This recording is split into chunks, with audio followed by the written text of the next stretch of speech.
Hello बच्चों, ये आपका जो है आज की वर्कशीट है 51 10th क्लास के लिए बच्चों के लिए वर्कशीट है साइंस की। इसमें क्या हमारा चैप्टर हेरिडिटी एंड इवोल्यूशन पढ़ रहा है।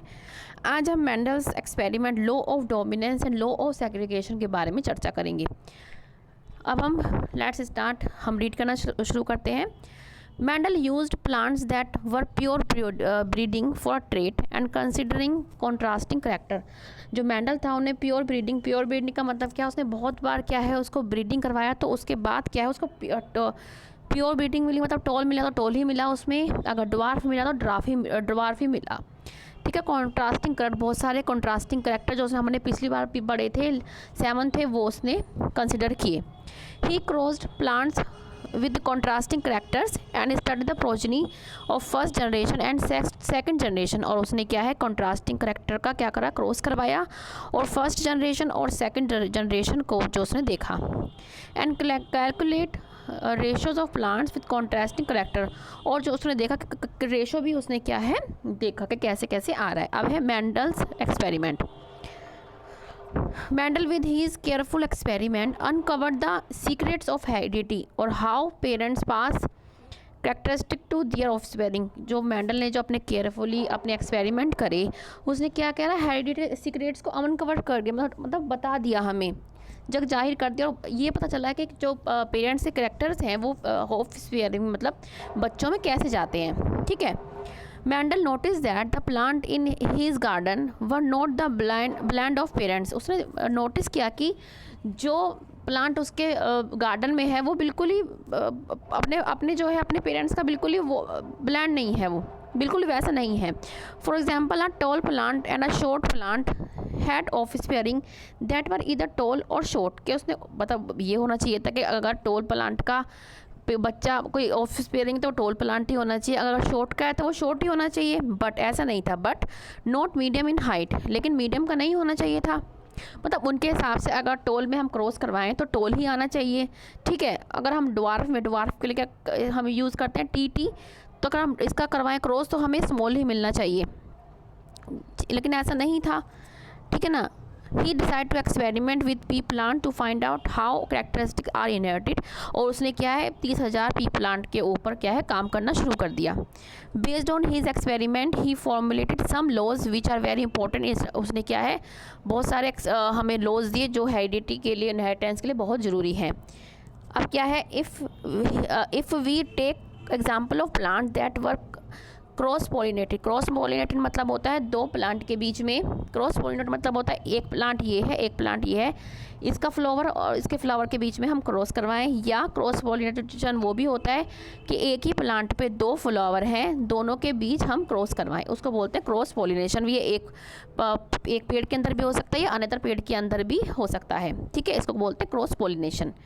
अब है if we take example of plant that were cross pollinated with true breeding for violet colour.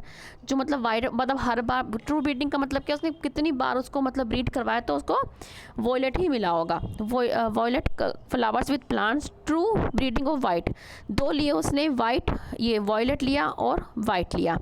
ठीक है, the resulting hybrid in the F1 generation. जब F1 जनरेशन में जो उसका रिजल्ट आया उसे क्या देखने को मिला, the resulting hybrid in the F1 generation all had violet flowers.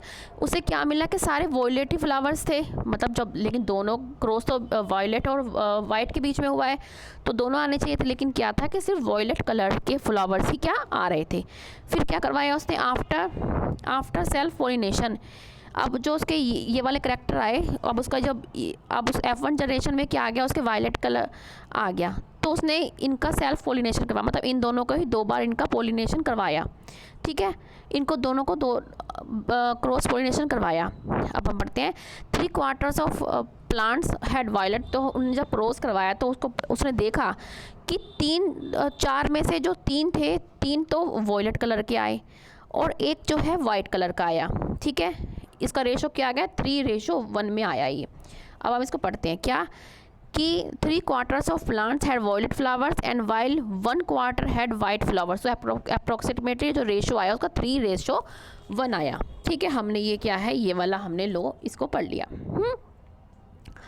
अब है लॉ ऑफ डोमिनेंस और लॉ ऑफ सेग्रीगेशन सेग्रीगेशन पढ़ना है। अब हमें law of dominance. Law of dominance का सीधा सीधा ये होता है कि हम अपना प्रभुत्व दूसरों पे जमा दें, ठीक है ना। इसको सिंपल से लैंग्वेज में डोमिनेंस मतलब यही तो होता है कि हम दूसरों पे क्या है अपना प्रभुत्व पूरी तरह से जमा दें और उसको आगे ना आने दें। इसका मतलब यही है सिंपल लैंग्वेज में। अब क्या है, Mendel's law of dominance states that in a heterozygote, heterozygote क्या होता है, when two chromosomes in the homologous pair are different, मतलब एक में एक एलीली, मतलब जैसे अगर टी ये ले रहे हैं हम, ये किस किलो टोल के लिए, ये होता है ड्वार्फ के लिए, ये होता है हेटेरोजाइगोट, ठीक है। ठीक है, तो वन ट्रेट क्या है, वन ट्रेट या वन करेक्टर उसमें क्या होता है, will cancel the presence of another trait for the some same characteristic, मतलब क्या है अगर हमने दोनों को करवाया है तो उसमें क्या है वो एक को क्या है बिल्कुल आगे नहीं आने देगा, उसको उसकी जो प्रेजेंस को बिल्कुल वो दबा लेगा। सिंपल लैंग्वेज में आप ये समझिए, ठीक है। rather than both alleles contributing to a phenotype, the dominant allele will be expressed exclusively। phenotype means मतलब होता है जो आपको दिखता है, ठीक है ना। जैसे आपको दिख रहा है phenotype वो होता है, जैसे आपको टोल दिख रहा है तो टोल, dwarf दिख रहा है तो dwarf, ये होता है phenotype का मतलब। physical appearance को हम बोलते हैं phenotype। The recessive allele will be remain silent, वो बेचारा साइलेंट रहता है, but will be transmitted to offspring by the same manner in which dominant allele is transmitted. लेकिन क्या है वो ट्रांसमिट होता है एक जनरेशन से दूसरी जनरेशन में, जाता तो है वो बेचारा लेकिन अपने आप को एक्सप्रेस नहीं कर पाता। जैसे कई बच्चे होते हैं ना कि अपने आप को एक्सप्रेस नहीं कर पाते, दूसरे बच्चे उन पर डोमिनेट हो जाते हैं। इसी तरीके से ये लॉ ऑफ डोमिनेंस भी ऐसा है कि इसमें एक जो ट्रेट होता है वो अपने आप को मतलब अपर मानता है, वो दूसरे को आगे नहीं आने देता, ठीक है। ये हमने पढ़ लिया यहाँ तक। तो their recessive trait will be only express by the offspring that have two copies of these allele, वो तभी अपने आप को एक्सप्रेस कराएगा जब उसके जैसा एक एलील उसको और मिल जाए। होता है ना कई बार लोग अपने आप को, कई बच्चे भी एक्सप्रेस कर पाते हैं जब उनको अपने जैसे साथी मिल जाते हैं। ऐसे ही ये जो रिसेसिव एलील है अपने आप को तभी वो एक्सप्रेस कर पाएगा जब उसके दूसरे साथी भी उसको मिल जाते हैं। This offspring will be breed true when self crossed, जब उनको सेल्फ क्रॉस अपने आप में, मैंने बताया ना जैसे दूसरों के साथ ही एक जैसे मिल जा रहे तो अपने को एक्सप्रेस कर पाते हैं, ऐसे ही इनके साथ होता है। अब डोमिनेट का मतलब क्या है और रिसेसिव का, the trait which express itself during F1 generation, जो अपने आप को F1 जनरेशन में एक्सप्रेस करता है, जैसे राउंड सीट और वॉयलेट कलर, इनको डोमिनेट बोलते हैं। Recessive the trait which is masked by the presence of dominant allele, जो डोमिनेंट एलील के कारण उसका मास्क हो जाता है, मतलब वो उसको आने नहीं देता, उसको बोलते हैं रिसेसिव। जैसे रिंकल सीड में और वाइट कलर में, ये क्रॉस आप 11th क्लास में आके पढ़ेंगे आप, ठीक है ना। 11th या 12th जब भी जिसमें भी जेनेटिक्स है आपकी, उसमें आपको क्रॉस दिखाई ज़्यादा बताया जाएगा। अब है लॉ ऑफ सेग्रीगेशन। सेग्रीगेशन का मीन्स होता है अलग होना। Mendel observe that traits which were absent in the F1 generation had reappeared in the F2 generation. This law explains that the pair of alleles segregate from each other during the gamete formation so that only one allele will be present in each gamete। ठीक है, तो ये segregation किया होता है कि ठीक है। Mendel proposed this law after observing that pea plants with two different traits produce offspring that all express the dominant trait, but the dominant generation express the dominant and recessive trait। ठीक है, तो हमें क्या है लोगों segregation में क्या है, जैसे हम टोल टी ले रहे हैं और ड्वार्फ ले रहे हैं, तब इनका क्रॉस करवाएंगे तो हमें क्या है टोल ही हमें टोल मिलेगा।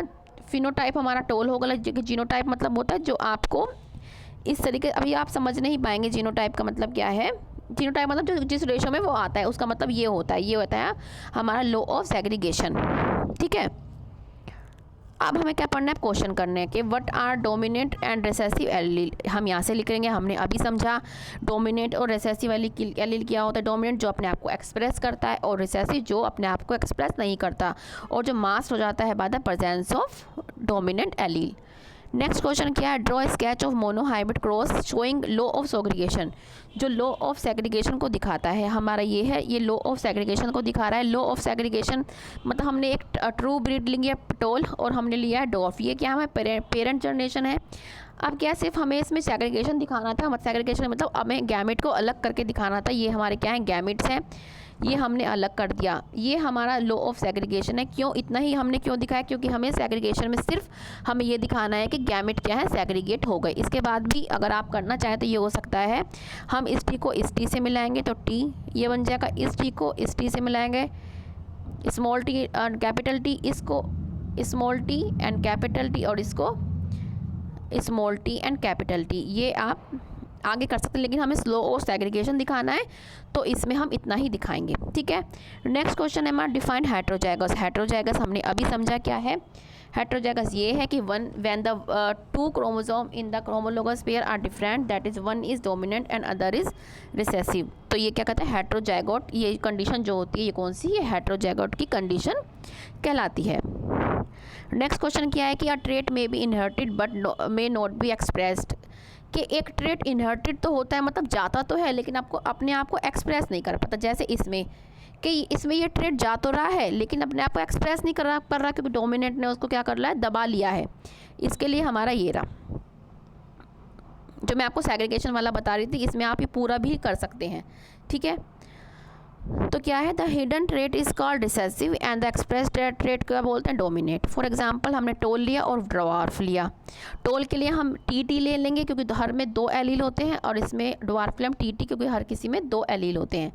ये हमारे पेरेंट जनरेशन, अब इसमें क्रॉस करवाया हमने तो सारे क्या मिले, हमें टोल मिले। लेकिन हम इसमें देख रहे हैं कि इसमें ट्रेट तो स्मॉल टी वाला भी आ रहा है, ड्वार्फ वाला भी आ रहा है, लेकिन ये अपने आप को एक्सप्रेस नहीं कर पा रहा। क्यों? क्योंकि ये क्या है, ये रिसेसिव है और ये मास्क्ड बाय द डोमिनेंट। तो हम क्या लिख देंगे कि that means only toll trait is expressed, जिसमें सिर्फ टोल ट्रेट जो हमारा है वो ही एक्सप्रेस हुआ है, बिकॉज इट इज़ डोमिनेंट, क्योंकि डोमिनेंट है, and dwarf trait is recessive. जो ड्वार्फ ट्रेट है वो रिसेसिव है और इट इनहर्टेड, ये इनहर्टेड तो हुआ है बट नॉट एक्सप्रेस्ड, लेकिन एक्सप्रेस नहीं हुआ। आप ये भी लिख सकते हैं due to the masked by the dominant gene, dominant trait. आप इसके बाद एक लाइन और लिख सकते हैं, क्योंकि मास्क्ड बाय डोमिनेंट